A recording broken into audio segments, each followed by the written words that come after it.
Welcome to the Encore Audio Archives YouTube channel. I'm Taper Dave, and this is my channel. I've uploaded hundreds of talks here that I've recorded at meetings in West LA, and I've also recorded conventions starting in 2013. I've got a bunch of those up. And Walt and Mary Murray, the original owners of Encore Audio Archives, started the company in the 80s, and Walt recorded Joe and Charlie's and a bunch of stuff down in Vista, California. My sobriety date is June 20th of 1994. I hope you find something you like, so please like and subscribe to my channel and comment down below. If you want to hear something that I don't have or that you don't see, I'll see that I get it. Anyways, take care and have a great day if you want to. Good morning, my name is Lyle and I'm an alcoholic. I've been watching this thing all weekend long.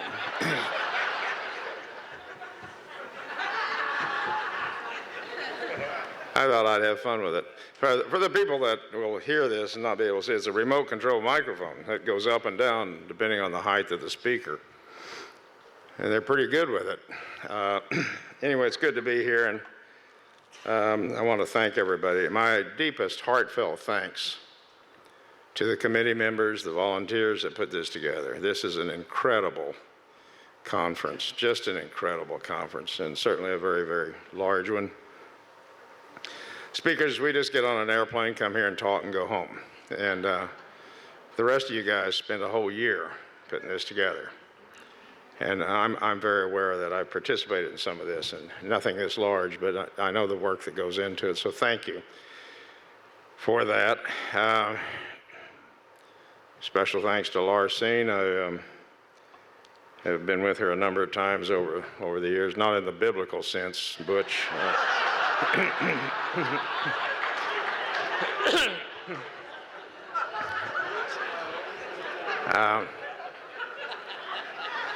I'm sure that all the hosts have been good, but I don't think anybody's been any better than the one I've had, so thank you for that, Ken. And I always get treated much better than I deserve, so thank you. Enjoyed all the speakers up to this point anyway, and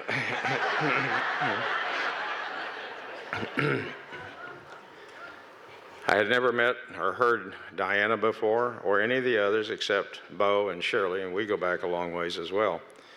So it's been really a good conference. And the thing that I know about AA, no matter where I go, it's the same bunch of folks. I was in Oklahoma last weekend, and I usually don't do these back to back, but Oklahoma and Kansas are where I grew up, and there was a special rapport and a feeling there.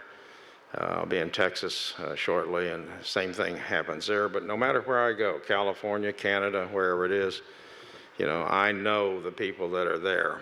And it's always a warm, wonderful, courageous, honest, sharing group.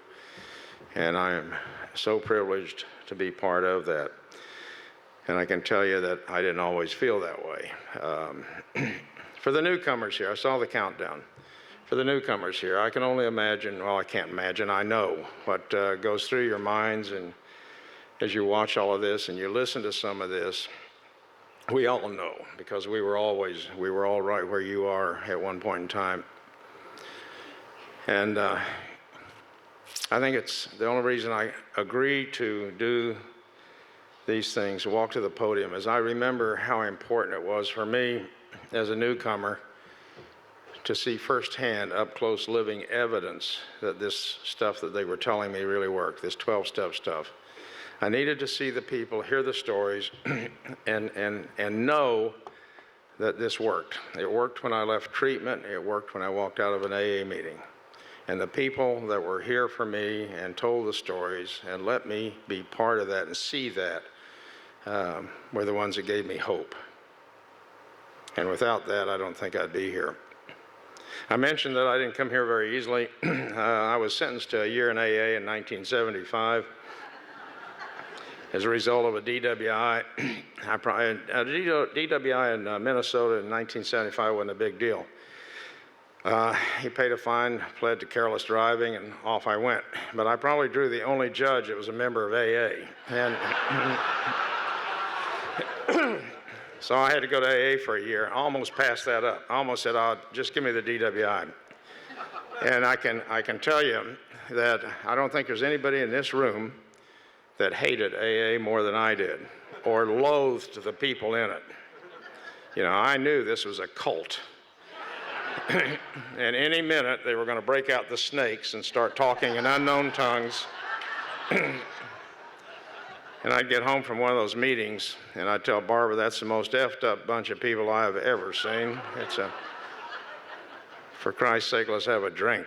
And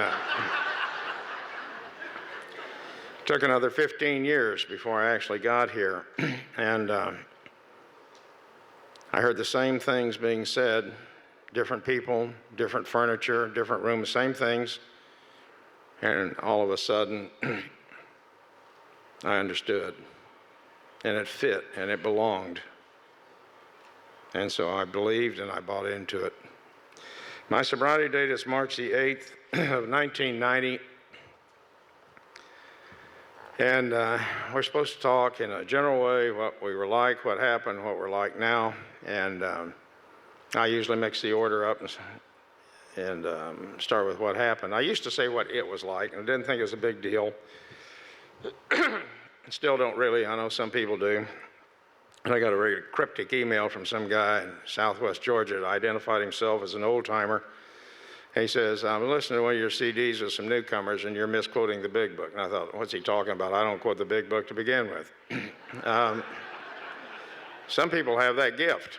I mean, I see a lot of speakers, they'll tell you on page such and such. I know I've been through the big book a bunch of times, so I'm familiar with what they're talking about. I couldn't tell you where it was. Although I find it kind of fun sometimes to throw out and say, you know, at the top page, top of the page, 132, second paragraph, you know, I have no idea what's there, I just know you'll go look. And so he's saying, what you're saying what it was like instead of what we were like. And I thought, oh, really? Is that worth an email? Well, anyway, I put my AA face on and I sent him back an email and said, well, I'm sorry, I'll try to do better. And apparently that didn't have the ring of sincerity he was after. And so I get another email that says, well, it's important, you know, I'm an old timer, for a bunch of us sitting on the front row and you started that way, we might just get up and walk out thinking if you're going to start by misquoting the big book, the rest of the message can't be that good. And that kind of tweaked my competitive spirit at that point. So I sent him back an email. I said, look, I didn't know this was going to be a continuing topic, but I said, as long as it is, let me just remind you that when we read how it works, it doesn't say, really, we've seen a person fail who's thoroughly memorized the book.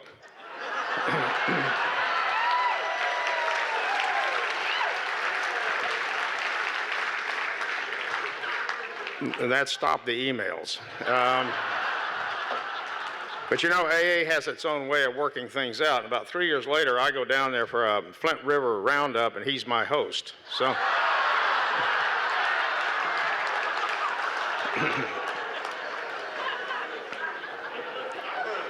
you know, another thing I saw, you know, the program says Stockbridge, Georgia, and several years ago, I showed up at these conferences, and they were having difficulty with that. And apparently, they had me down from Stockton, Georgia, Stonebridge, Georgia. It wasn't a big deal. I was sober. I knew where I lived. And but I went to England, and they had me down as being from Stockbridge, Georgia. And I looked at that, and the Brits were really curious about it. They said, where is Stockbridge, Georgia? This is right across the state line from Pantyhose, Alabama.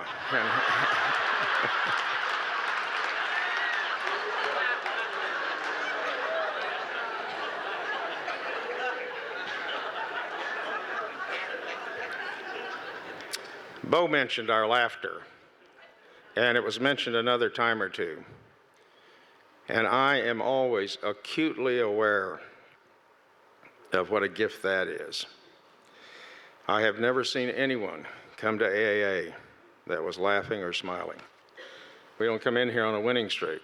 One time I used a poor choice of words, and I said, well, I'm flying here on the wings of victory. And I thought, God, I could have picked a different phrase than that.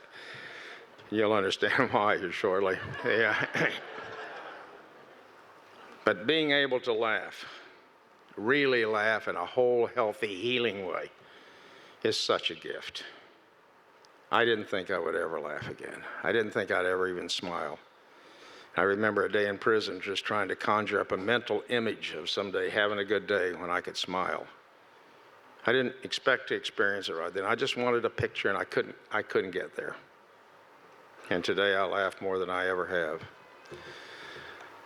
I said I was going to start with what happened, and I will, and I'll mix the order up. On March the 8th of 1990, an event occurred that had never reached the public's attention before, and that is that an airline crew of 3 pilots were arrested for having flown from Fargo, North Dakota to the Minneapolis-St. Paul International Airport, and I was the captain of that flight crew.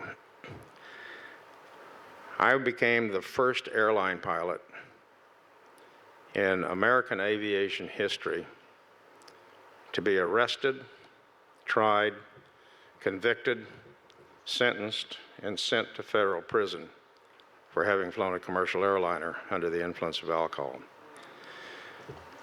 I have watched pilots get in difficulty since that was 1990, and it's amazing. They may have a photo or a brief snippet, maybe got pulled out by TSA for smelling alcohol. I never see them on day 2. Day 2 of the news cycle, they're gone. Let me tell you that as the first pilot, this was an incredible media sensation. They went on a feeding frenzy that I thought was never, ever going to end. Weeks into months, I was the lead story, nationally and locally. And I thought, God, this is never going to quit. And there were times I thought, I don't even think Pearl Harbor got this much coverage. And it just went. And every time it happened, it was like somebody sticking me with a knife. I used to try to convey to you the extent of the shame and disgrace and dishonor that I felt. I couldn't really find the words, and the big book says it really good. Pitiful, pitiful, incomprehensible demoralization. Later, when I got into treatment, I wondered why that. I felt it all the way to the bone marrow, because it's not who I am. It never was who I was, but it's who I became as a result of this disease. I lost the will to live somewhere in the first week. And I looked at it later and I thought, why was it so crippling for me? And I thought, because I had been the guy in my family as I raised 3 kids who were grown and gone. And I was the continual standard bearer for things like duty, honor, country, character, honesty, integrity, always do the right thing. I had pounded that home. And in the aftermath of the personal example that I had just set, it rendered all of that hollow, meaningless, null and void. And the shame was incredible. The shame was just beyond words. I spent 12 hours that day of the arrest, much of it surreal. I could not believe this was happening to me. This could not be happening to me. And I would look around the room and that reality would hit, and it was all I could do to keep from throwing up, because I knew it was happening to me. Most of the time, we don't talk about our careers or professions when we come to the podium. Diana did the other night, and I was glad she did, because I think what that did was it punctuated what this program can do for us, to come from where she was to where she got. And so when I talk about being an airline pilot, it's only in the context of the story itself. It's not to create any kind of an ego or prestige status. I don't believe we have prestige in AA. The prestige that we reach in here is called sobriety. I know that's not universally shared. I've seen a few that kind of expand on that a little bit. And until I'm notified that we just broke ground on the AA Hall of Fame, I will keep thinking what I'm thinking. So if I had been a doctor, an attorney, a plumber, electrician, none of the aftermath, none of the fallout would have happened So it's only in the context of that I even talk about being an airline pilot. I was kept for 12 hours that day. And I finally got out, and I got back to an apartment, and I thought, oh my God, I was supposed to be home tonight. My wife Barbara had waited for me for 4 hours at the Atlanta airport. I called, and she was still out there, and I left a brief message saying that a disaster had occurred. And I thought I'd lost my job. I'd be home first flight in the morning. Interestingly, Northwest Airlines at that time was the only major carrier that didn't have a program for alcoholic pilots. All of the other major carriers had a program dated back to 1973 with a phenomenal success rate, 88 to 92% success rate. Not because they're dealing with airline pilots, but because it was a heavily complex cross-reporting accountability type program with 3 years of monitoring. And AA was the spine, the backbone of that program. It was the centerpiece of this program called the HIMSS program for airline pilots. The Northwest had refused to go along with that, and periodically I saw pilots get in trouble. And when they did, and they were terminated if it reached the company's attention. And so those stories ripped through the airline like wildfire among pilots and flight attendants. And we all had those little hall of shame with those names on them. And one of the millions of thoughts that I had that day was, my name goes there. That's the way I leave this airline. That's my legacy. And it was devastating. What I didn't know was a reporter had seen us at one of the facilities giving blood. 2 cops, uniformed cops, 3 uniformed pilots. I had no earthly idea this was going to go public. The idea that it was going to go through the airline devastated me. It broke me. And then it went public, which I was not aware of at the moment. I got home the next day, and I exited the airport as quickly as I could. I knew everybody out there. I knew the mechanics, the baggage handlers, the groomers, agents. I used to laugh and talk and enjoy my time with them. I didn't want anybody to see me or stop me. Barbara was parked to the right over, and I've never told a story before, but what I said that I felt like I had to climb over the curb to get in a car with her. This is now March the 9th. It's a Friday. She and I had been married a long time. I couldn't look at her. God, I was so ashamed. She pulled away, and I said very softly, I said, honey, I'm so sorry. She's got a soft South Texas accent. She said, who better than I could possibly understand how you feel right now? And we drove home in silence. A gift that I saw later, I was not aware of it then, but I thought, what wife, having learned that her husband had just trashed a 22-year golden career as an airline captain, wouldn't have said, why did you stay? You've seen this before. You knew the Northwest policy. Why didn't you go back to your hotel room? All good questions, legitimate questions, and I didn't have an answer for any of them. She went to work. I went inside the house. I could not stay still. I didn't want to be in my own skin. A few minutes later, I called a PhD doctor, a family therapist. I didn't know who else to call. He'll get the story here in a little while. And I said, I need to declare an emergency. I need to see you right away. And he said, I'll clear the calendar, come straight in. I drove over there, and it was like it was just 5 minutes ago. I can still see the office, the color of the walls, the layout, where he was. The good thing about what had happened to me was I was destroyed. I was absolutely destroyed. I had nothing left to fight with. I didn't want to fight. So I walked in, and I told him straight out what had happened. And he recoiled with some shock and some stunned surprise. He said, God, Lyle, he said, that's horrible. He said, that's absolutely horrible. I'm going to hear 2 comments that day that I could not mentally process, and I heard the first one. He started around his desk, and he stopped, and he turned to the left and looked at me, and he said, but maybe this is what had to happen. I had no earthly idea why he would say that to me. I could not imagine what he meant by that or why he would make that comment, and I didn't respond. He came back a few minutes later, and he said, I've set up an appointment for you at 6 o'clock tonight, and he said, I want you to go across town to Atlanta to see this doctor. He's a very prominent psychiatrist. He's a recovering alcoholic and cocaine addict. He's certified in addiction medicine. I had never heard of addiction medicine. In spite of the condition that I was in, I picked up on the 6 o'clock time on Friday. I knew doctors don't normally do that. And later, this doctor told me, he said, based on your appearance, I was afraid you were a suicide. And it was imperative to get you over there as quickly as possible.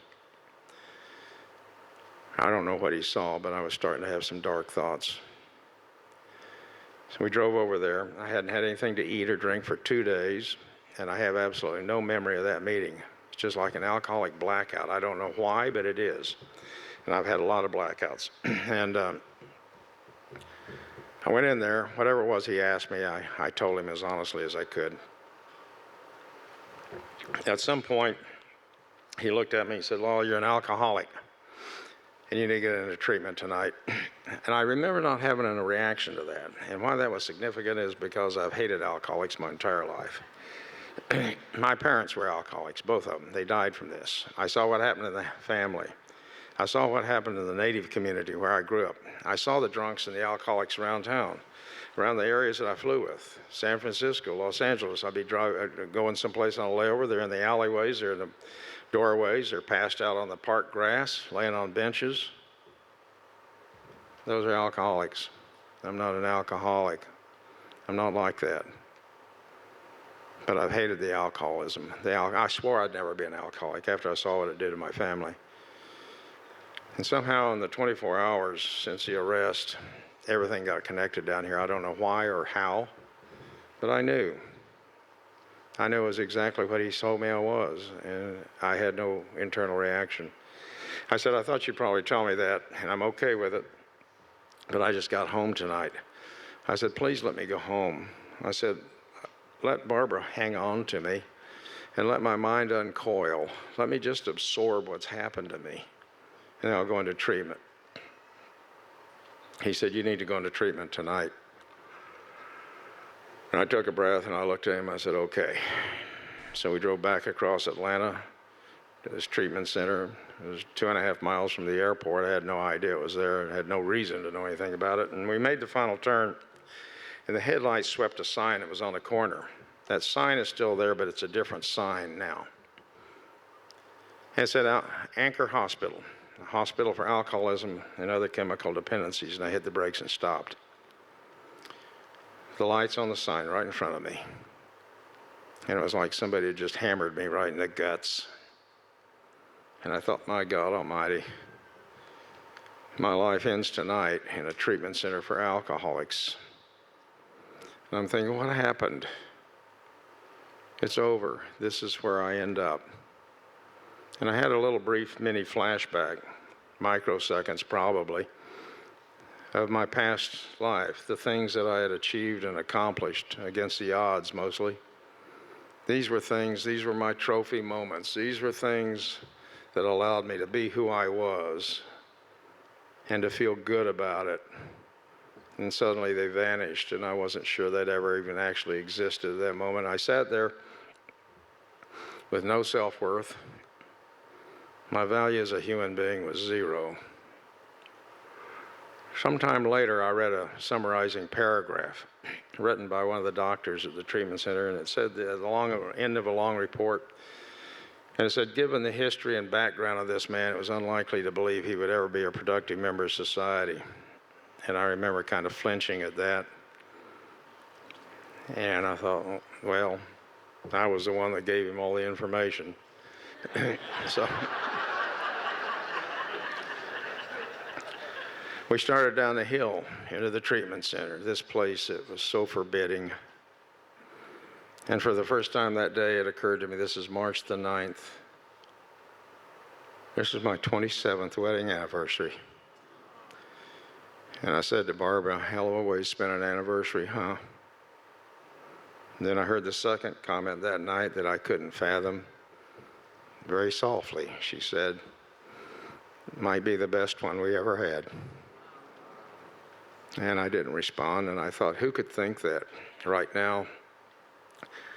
My life is over. I had seen former pilots at Northwest deal with stuff like this, and their situation wasn't 10% as bad as mine, not even 10%. And they never came back, and they were done. They were through, and they were finished.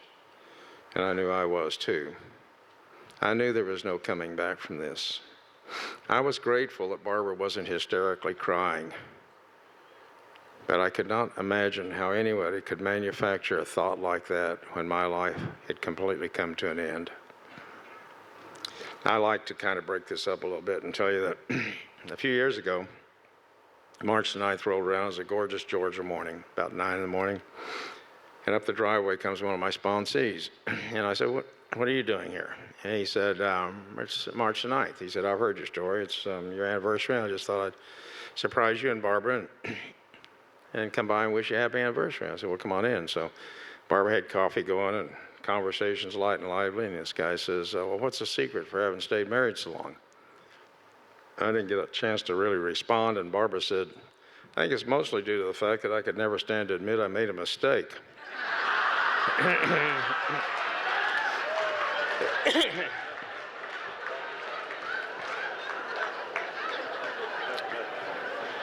For you newcomers, let me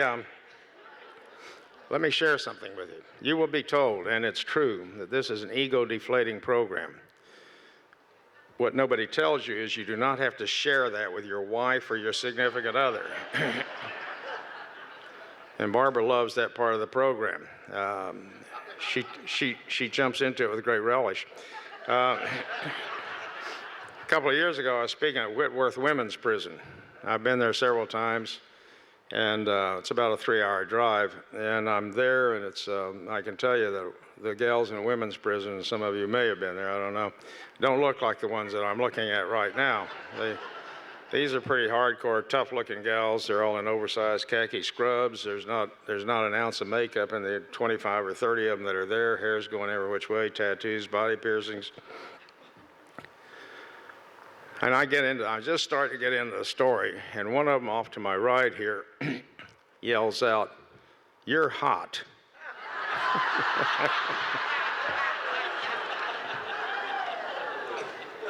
That had never happened to me before. And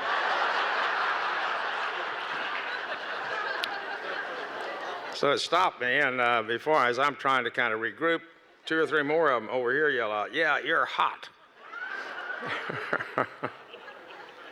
So I get through the story, and I go home, and by the time I get home, it's late. Barb's in bed, so the next morning we're having coffee.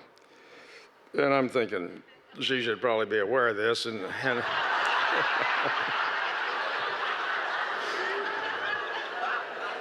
so I tell her. She takes a sip of coffee, looks at me, and she says, "They must have been locked up a really long time."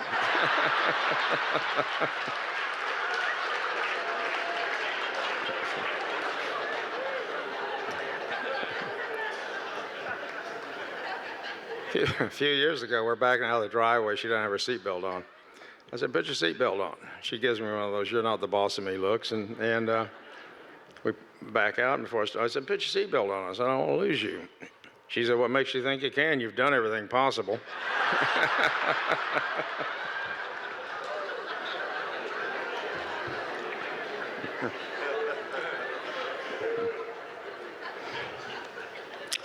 She and I laugh a lot, usually at my expense. I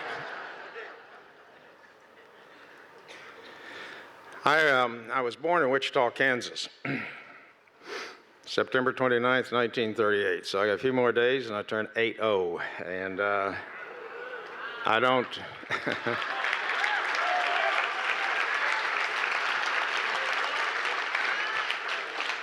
It's just a big number. Got here really fast.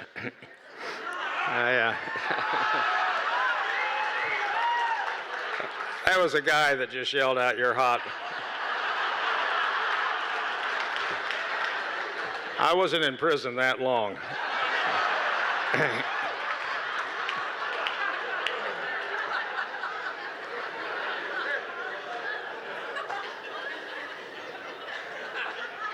I used to say when I'd give my age, a guy came up to me a couple of years ago after I'd stated my age, and he looked at me and he says, "God dang."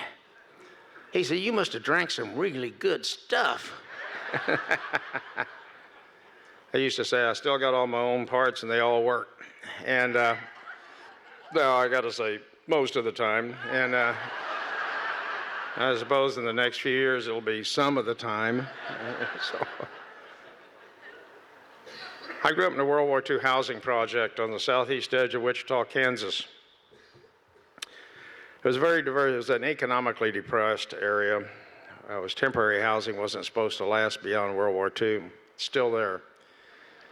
And this was in the 50s. And we were all stretched thin and scrambling. You know, poor is a subjective term. If I'm on a reservation someplace and I'm looking at some of the conditions there, I'm not poor by those standards.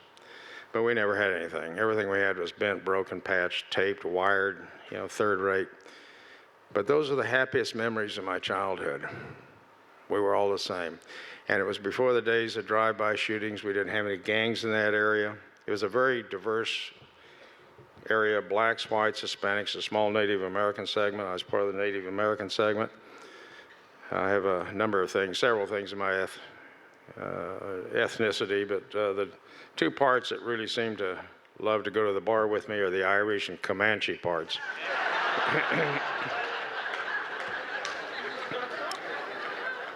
So I never know if I'm going to go look for a live Irish band and sing those songs that I know so well, or have a couple of drinks and just go kill some white people. And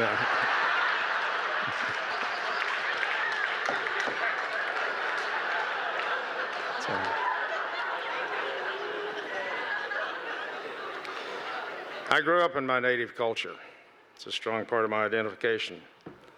I was in the powwow circuit. I danced, understood the songs, the traditions. It was a very proud part of my heritage. Did I hear a ho? Aho. That's Comanche is the same thing as aho.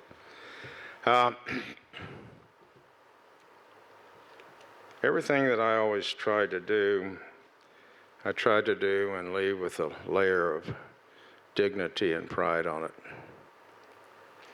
Everything. And when I was involved in this incident, I shamed everything that had value to me. My heritage, my Marine Corps time, my airline, my profession. That's not who I am. But I'm an alcoholic. And I lose the ability to call the shots. And that's what happens. I graduated when I was 14. The alcoholism had wrecked the house. My parents were completely destroyed. The family was, and they divorced. And within 2 or 3 more years, or within about the next 3 years, each one of them had married and divorced 2 more times. I didn't get along in the families, and I would be asked to leave and go to the other family, which I did. And I kind of ricocheted from family to family as I went through high school. I graduated when I was 17 and was going to join service. Most of the people from my part of the country the city went to work in one of the Boeing or the aircraft factories that Wichita is known for. Boeing, Beech, Cessna, and there were 2 more there at the time, and not too many went to college. But I was going to join service. About that time, one of my buddies came back from the Marine Corps, right out of boot camp, and I was pretty impressed. And he and I sat and drank beer one afternoon, and he regaled me with these stories one after another, after another, after another about what happens in Marine Corps boot camp, and these cruel, sadistic, brutal stories of what Marine DIs do to the recruits. And I just turned 18. It was probably an early indication of thinking not totally aligned with the stars. I thought, man, I just can't wait to go do that. And so I signed up. Within 2 or 3 days, I was gone. There are 2 themes that I hear quite often from the pulpit here. And pulpit, I'm at podium. It's a Freudian slip. But neither one of those are true in my case. They're true for the speakers who come here and tell you, but they're not true for me. I never fit in. I took that first drink and the magic happened. Neither one of those fit in my story. But our stories are diverse, just like our drinking patterns. So if you're new here and you hear all kinds of diverse things, you know, accept it. It's not, we don't all do everything just exactly alike. If this was pancreatic cancer, there'd be a very strict profile that was followed on that. But this is alcoholism. And so our stories are very diverse. I went into the Marine Corps, and once I got over the initial culture shock, I knew where I belonged. I knew where I fit. I had never experienced anything like that before, and I mean no disrespect to the other services, no offense intended. Marine Corps boot camp is different. It's extreme. It's intense. And once I settled into it, I loved it. I never go to the podium without thanking my parents for the good stuff they gave me and my sister, who's 2 years younger than me, before the alcoholism killed them. And one of them is a strong work ethic. I will work. I will do anything I have to accomplish and achieve. I heard a lot of that in Diana's story. As we neared the end of the process, 13 weeks, 70 of us in this platoon, the drill instructors called out 3 names, the top 3 guys. My name was the number 2 name called. I was immensely proud. I had never achieved or accomplished anything like that, especially under those conditions. And so I got a PFC stripe. That's 1 stripe, private first class. You do not run the Marine Corps as a private first class. But my buddy, it was a meaningful rank, because my buddies, 67, are still slick sleeve privates, and I got that stripe, and I can't take my eyes off of it. And I'm standing the duty one night as acting corporal of the guard because of that stripe. My buddies are out in the rain walking post. And I look over in the corner, and there's a uniform with a first silver bar on, a first lieutenant's bar. And I'm looking at that, and I'm thinking, by God, this is where I belong, because at the rate I'm going, general's not that far away.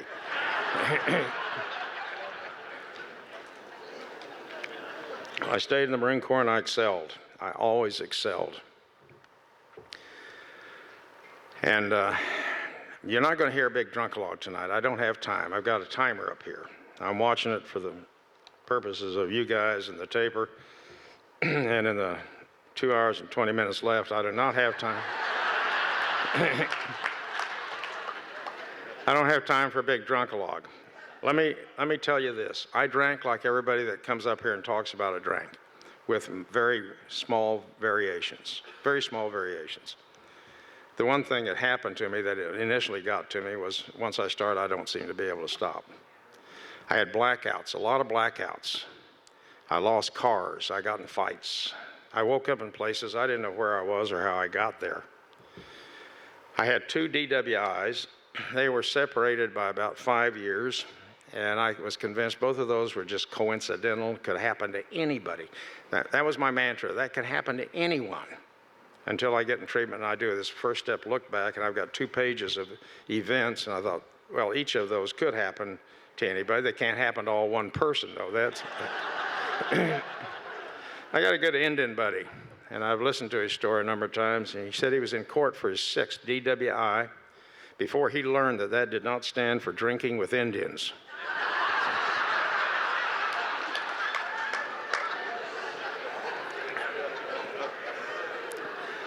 4.5 years into the Marine Corps, I came walking in, and my commanding officer took me in his office. He said, there's a new program out called Marine Aviation Cadet. He said, you're the only guy in the unit whose entry scores are high enough that you could possibly go test for that if you'd like. I'd always wanted to fly airplanes, but that was never anywhere close to my lifetime reality radar scope.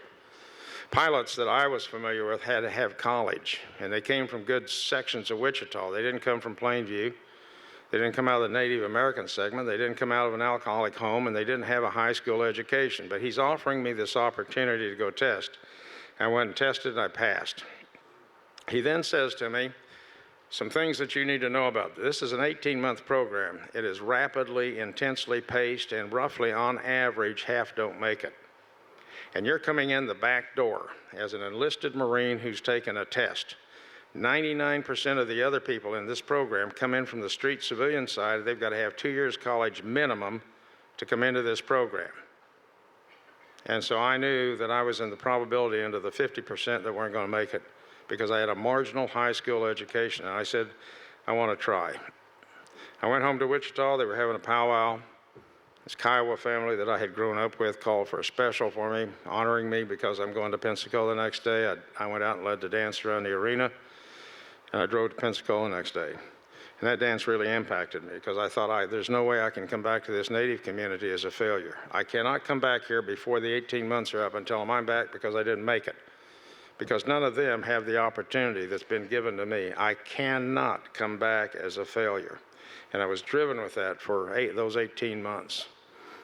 There were 4 phases of flight training, and in every one of those phases, I was a number 2 guy.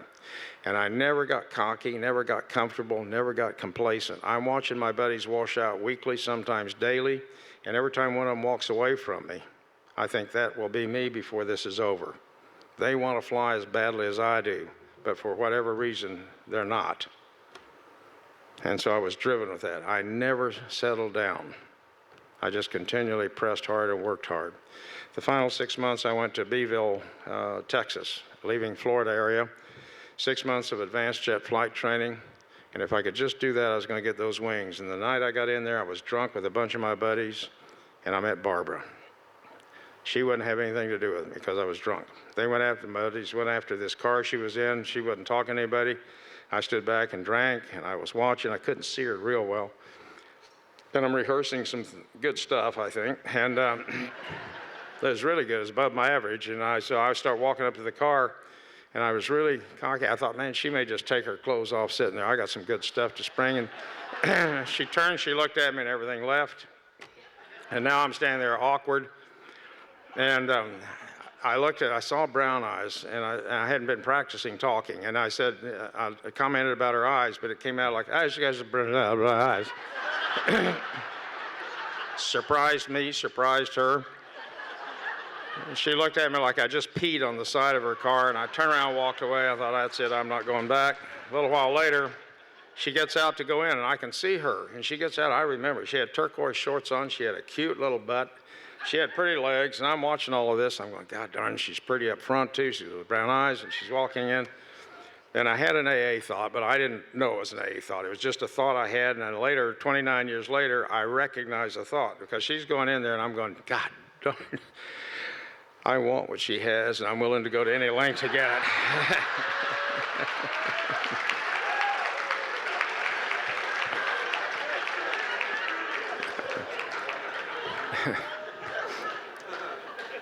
Had a chance encounter with her the next day. I was sober. Had a buddy with me. She had a girlfriend with her. I was scared. I was nervous, but I was sober. She let me buy her a cup of coffee. Told me her name was Barbara. We began to date. She was unlike any girl I'd ever met. Honest, unpretentious, pretty.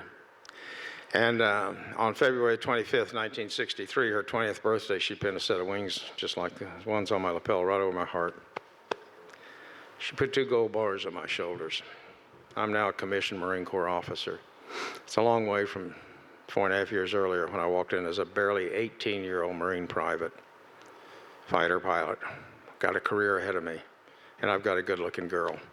We went home to Wichita for 3 weeks. As the leave was coming, she was staying with my sister. I called her. I said, you're going back to Texas. I've got orders to California, out here to El Toro. And I said, let's get married. We drove down to Newkirk, Oklahoma, stood in front of the Justice of Peace, and we got married. March 9th, just passed, was 55 years for us.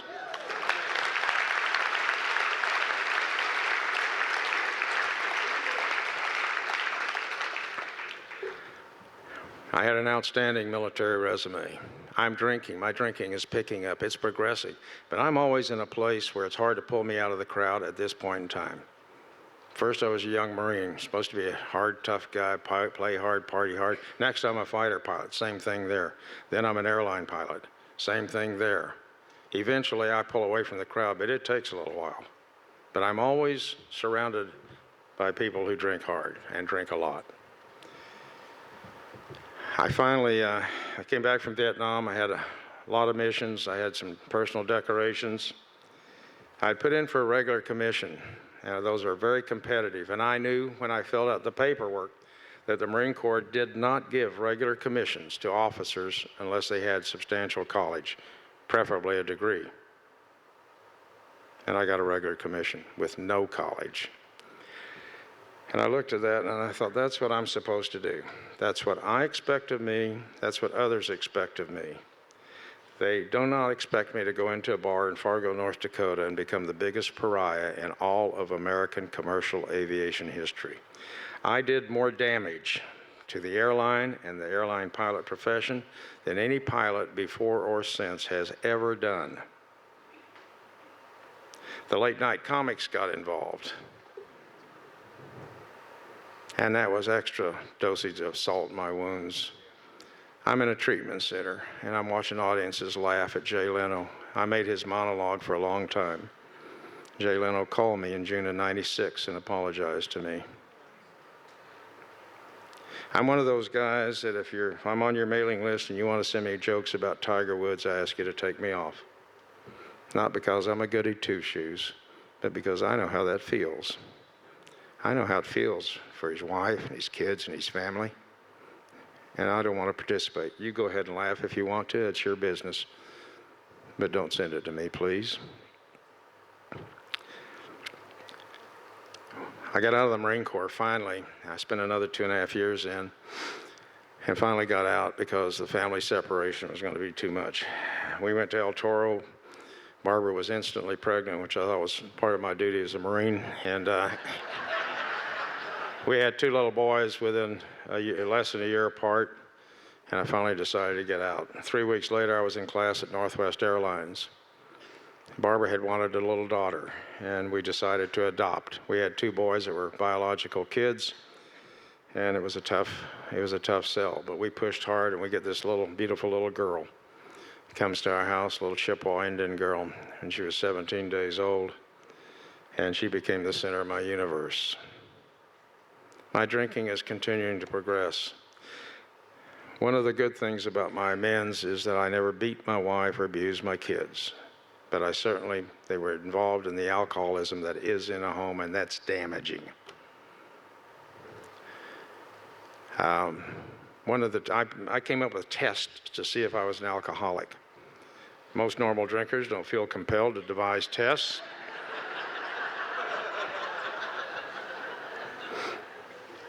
These were not scientific tests. I didn't know anything about it, but I knew enough to, I don't have to know something about something to become an authority on it. And one of the tests that I came up with was I don't drink in the mornings. I drank 3 times. Labor Day was one, 4th of July, and Memorial Day. And I knew all of you drank in the mornings. I'd seen it on TV and the movies, heard about it. So there were many, many reasons why I could not be an alcoholic. All these tests that I came up with, I passed. And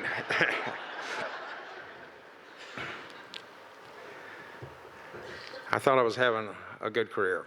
I thought things were going well. And Dawn ran away when she was 17.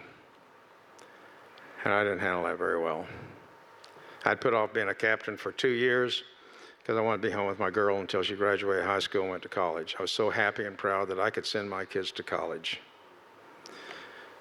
I went to Chicago to take a special written test as she was coming up on graduation. That afternoon when Barbara took me to the airport, she gathered her stuff, left a runaway note, and Barbara saw it late at night, Barbara saw it when she didn't come home. I called home the next morning, and Barbara told me she'd run away, and I panicked. My little girl's gone, and I'm scared to death. I don't know where she is, and she is the center of my universe. And so I blurted out who to call, where to go, and where to look. I get on the airplane. It's a 2-hour flight from Chicago to Atlanta, and something happened to me on that flight home, and I'm not even aware of it. But I got off the airplane, and I hated her. I was no longer concerned about her safety. I told Barbara, I said, I don't care if she dies in the streets.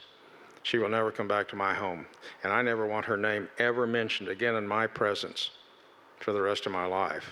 I told the rest of the family, told my friends.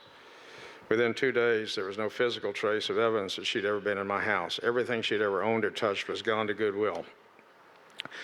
I went to the bank, and I ripped up her adoption papers. I went to an attorney and gave him $500 and disowned her. And in the way that's only insanely amusing, I tried to annul the adoption, I couldn't. And in the way that's only insanely amusing, as the alcoholic I am, I looked at this situation, I thought, Barbara's not handling this too well. She probably needs a therapist. And that's where this therapist, I got in the yellow pages and pulled his name out of the phone book, and we saw him twice a month for almost 2 years. I didn't like talking about my daughter. One day he was trying to get me to talk about her, and I made a statement that was absolutely a one-sentence portrayal of who I was and how I operated. And I'd never formed these words that I'm aware of, but I looked at him, I said, I'm going to tell you something, doctor. I said, I would rather hate than hurt. And he looked at me, he said, you survived a childhood doing that, and if you continue, it'll destroy you.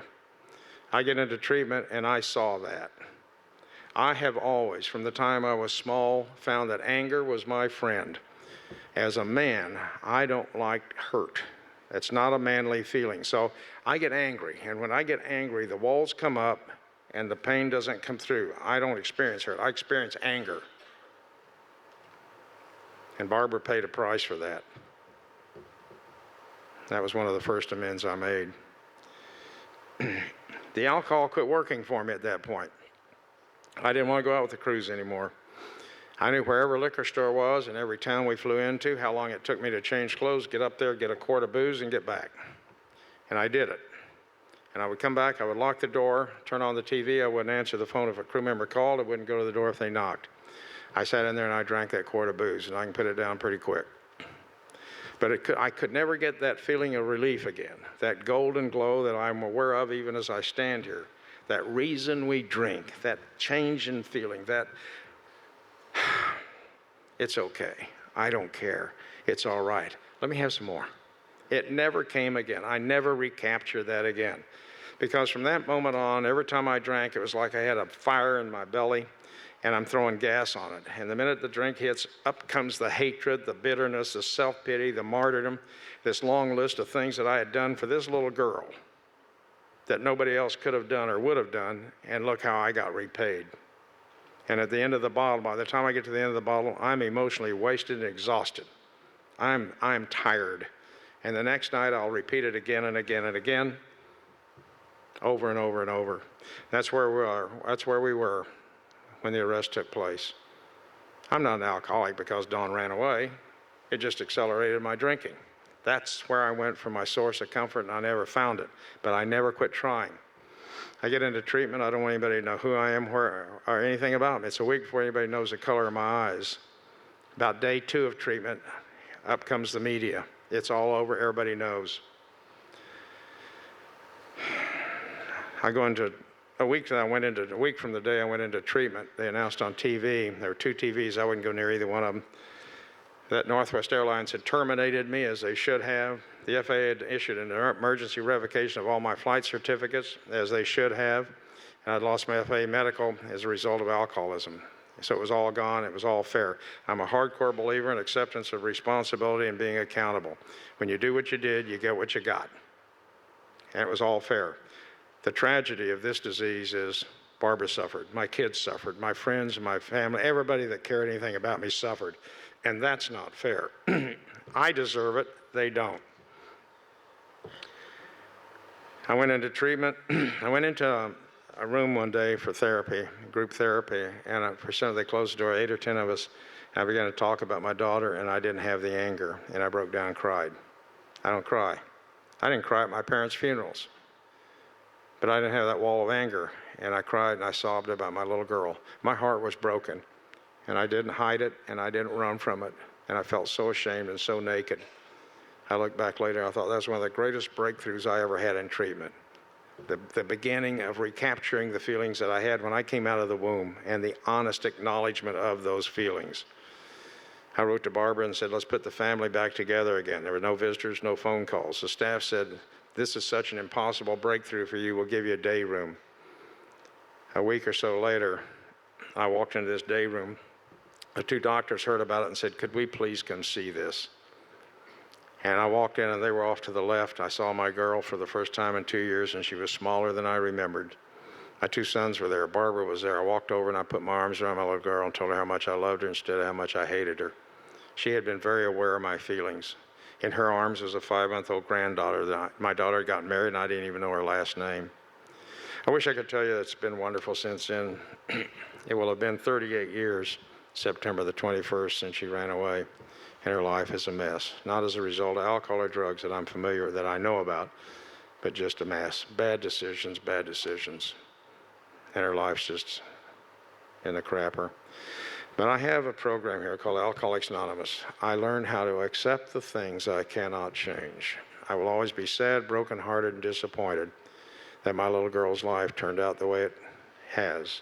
But I have offered her some opportunities to change it. She's turned those down. Barbara and I gave her a magnificent opportunity, and she said no. I said, okay. but you must accept the consequences that come as yours and not ours.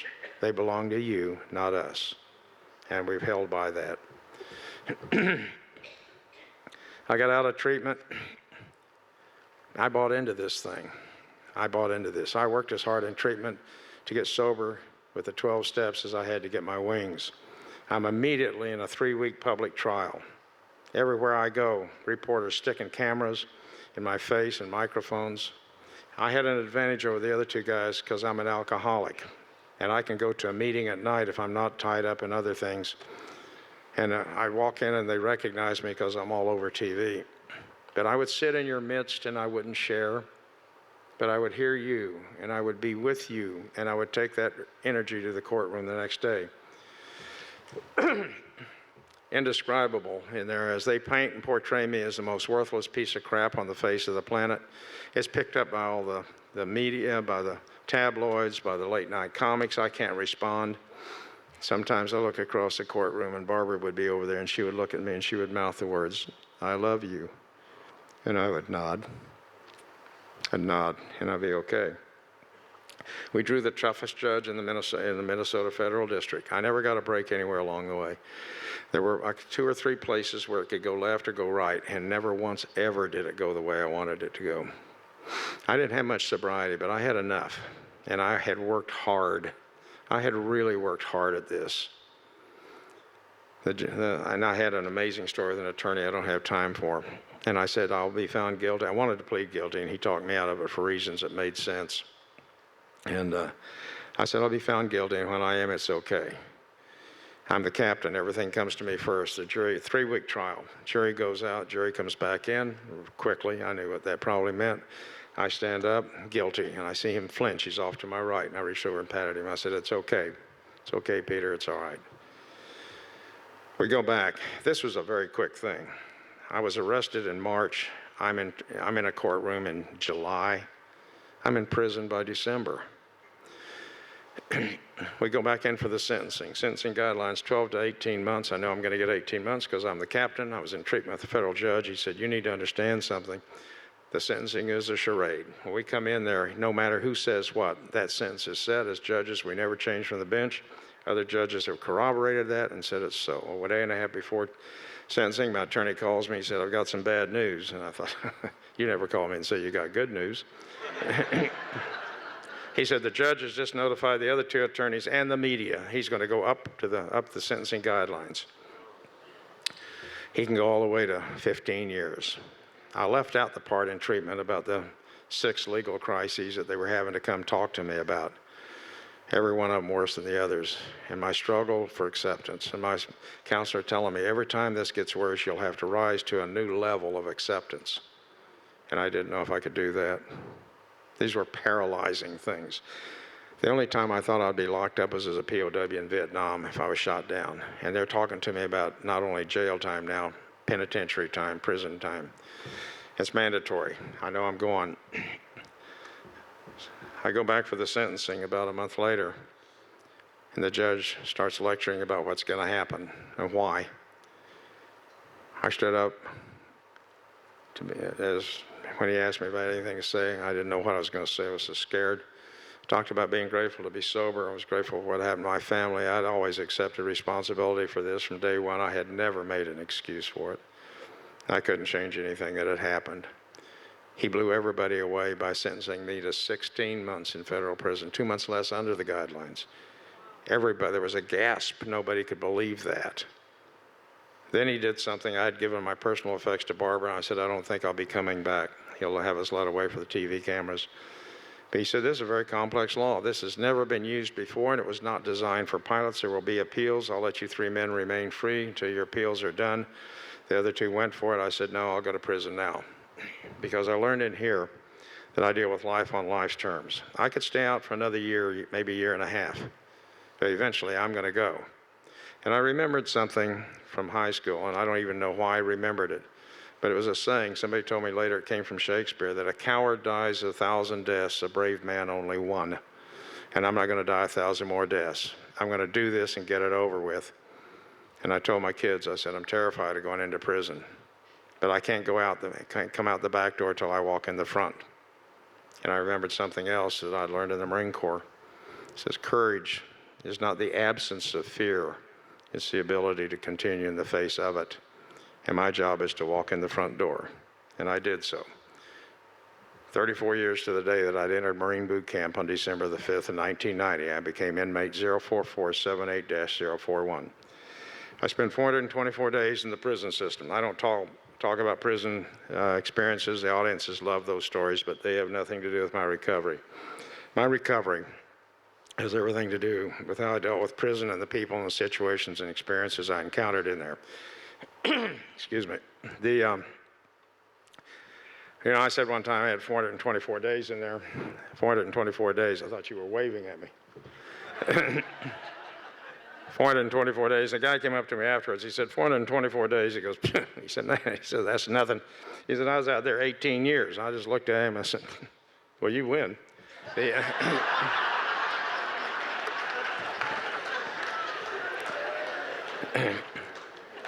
The judge put sanctions on me that were 10 times worse than what the FAA had done. He made it impossible I'd ever fly again. Closed it down. It was not possible I'd ever fly again. I came out of prison broke. I made 12 cents an hour in there. I said the worst thing about that was there was no 401k plan. I came out of prison. I start working back in the treatment center. I'm making $14,000 a year and grateful to have that job. Grateful for that job. A year later, and another story I don't have time for, you hear maybe 30% of this whole story. I'm trying to hustle this up. You're hearing about 30% of the whole story, maybe. A year later, the judge lifted the sanctions on me. Nobody thought that was possible. Not 1 in 10,000 possibility he would do that, and he did. The FAA then said, if you want your licenses, you'll start from the ground up with a private license. I'd never had a private license. I came out of the Marine Corps, boom, I had a commercial with an instrument rating that quickly. Now I've got to go get a private license and get all the rest of them from the ground up. None of my friends thought it was possible. I thought everything I do in here is one day at a time. I'll go after the licenses one license at a time. 10 and a half months later, I'd passed the writtens on all 4 licenses, and that is difficult. That is hard. But I know how to work. I'm willing to work. I didn't have any quick fixes, no shortcuts, just hard work. But there's flying that goes with that. I'm making $14,000 a year. I can't spend $10,000 to get the flying ratings again. About that time, I think I'm done. About that time, a pilot from Northwest gets a hold of me. He says, I've got a flight school you weren't aware of. I want you to come up to Minnesota, up to Buffalo, Minnesota, 55 miles out of the Twin Cities. Go through my flight school free, live with me and my family, and get your tickets back. So I went up there. I'm under 13 conditions of probation. I check in with the Minnesota Department of Corrections, and I lived with that man for 44 days. Rained out 14 days, and I never slowed down. I never quit studying. The remaining 30 days, I flew 78 hours. That's a lot of flying in 30 days. And I get 4 tickets back. Had 2 of them by 11:15 one morning. I don't think that's ever been done before. This is a first-person story, so you hear I, me, I, me, I, me. It's not about I or me. It's about us. It's about we. Everything contained in this story and the return is surrounded by the 12 steps. Period.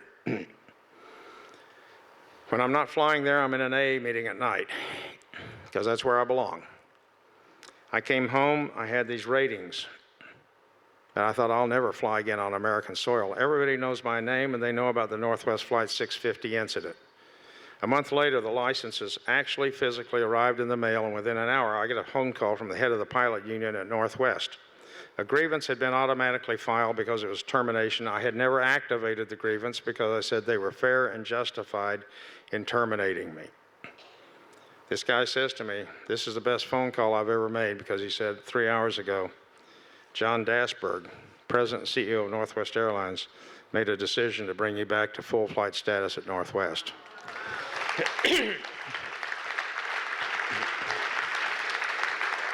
I had never seen or met this man. Traditionally, the benchmark is if a pilot's airline is even mentioned one time on TV or in the papers, he's done. My airline had been dragged through the mud over and over and over and over. And he's going to bring me back and allow me to refly and fly again. I thought that level, there's no word that can describe that level of courage. And then I had a second thought. Does he Has he thought, if I go back and relapse, he'll lose his position? The board of directors would boost him so quickly he wouldn't have time to pack his desk because he lets me do it a second time. Why would he take that kind of risk? I got to know John Dasberg pretty well, and he never gave me a really good answer to that question. I went back and signed a very emotional back-to-work agreement, never to be a captain again, but I don't care. I'm going to at least now get a part of a retirement for Barbara. That was a knife in my heart. She'd gone through Vietnam with me. She'd gone through a lot of stuff with me. She'd visited me in prison, and I took her to a zero at the end of the road. Now we're going to get something back. Now Northwest had a program, and I'm part of it. And all I have to do is stay sober. And as I'm coming up on my last year, I'm speaking at United Airlines. Late that night, I get another phone call. John Dasberg's just changed my back-to-work agreement. He knows I'm coming up on my last year, and for that, he wants me to be a 747 captain.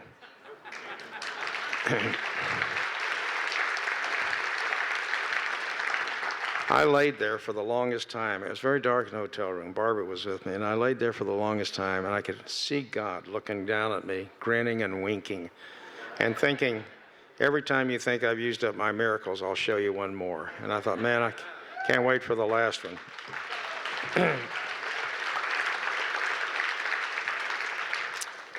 I retired honorably September of 98, 60 then, it's now 65.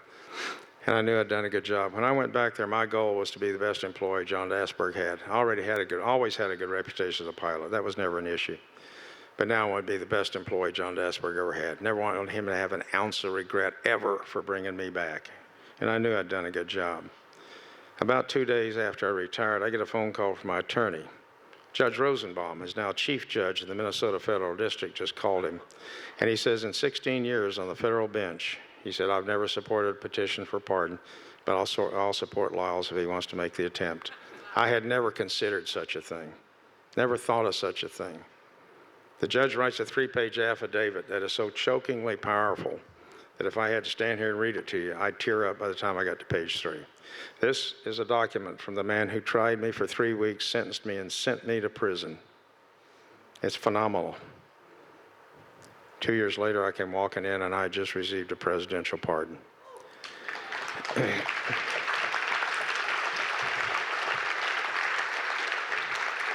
My second day in treatment, we go to an outside AA meeting, and I'm sitting with my head down, as it always was. And they read the promises, and I started to perk up just a little bit at the promises. That got my attention until they said, no matter how far down the scale we've gone, and I quit listening. Because I know I'm going to prison. I'm thinking it may be true for him, and it may be true for her. Those can't be true for me. And you have only heard maybe 30% of everything I've been blessed and graced. What an amazing concept that we're here with amazing grace. I have received more grace than anybody I know. And I hear the stories. I'm not saying that mine is the best. I'm saying it's more than I ever thought it would be. My story when it began was going to be 5 minutes long. And I'm standing here right now trying to close this out, and I haven't even told you much of it. So let me close with this. Something I like because I think it kind of conveys my idea of life. Simply says this, I do not wish you joys without a sorrow, nor endless day without the healing dark, nor brilliant sun without the restful shadow, nor tides that never turn against your bark. I wish you faith and strength and love and wisdom and goods, gold enough to help some needy one. I wish you songs, but also blessed silence and God's sweet peace when every day is done. My Comanche name is Yatzidanap, but you know me as Lyle. I'm an alcoholic. Thank you for my sobriety. I think we got a great talk going on here. Thanks for watching the channel. Taper Dave here. Just curious, do you think this is better than Zoom? Okay, this is how I prepare my drone for launching. I like to do it inside the cab of my truck so I'm not standing outside in the weather. To install the joysticks for control, up and down, right and left, powered on. I have an Android phone that I use to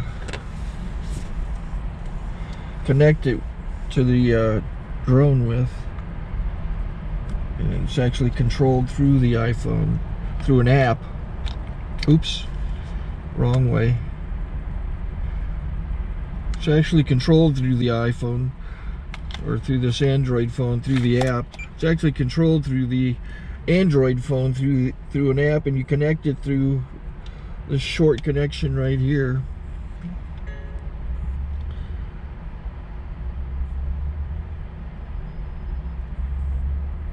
Remote control connected. Remote control's connected. So I pull out the drone. I have to extend the legs. Long legs extended first, then the short legs. Remove the gimbal protector. Set that aside, then power it on one short burst, then one long burst. I lay it down. So I have to go to calibrate. So the drone's not connected yet. It shows you here as this drone gets disconnected, even though the remote's powered on. So the drone has to establish it's connected.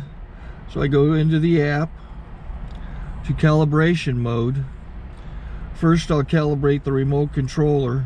Start calibration. Out, in, out, in, up, down, and then this little wheel is to control the gimbal. So it's calibrated. Go to gimbal calibration, start calibration, and then it calibrates the gimbal. If that shows up, the gimbal's moving all over the place. Changes, you can see it on the video. And I'm calibrated to take off. It's acquired 7 satellites at the moment. There are 26 satellites up in the sky, which it has to acquire before you can take off. So it's connected. It's got enough satellites. This is white. I can go to press this little arrow button, swipe right to take off, and it would start the motors if I slid this to the right. But I'll wait till I get outside. Don't want to do it inside.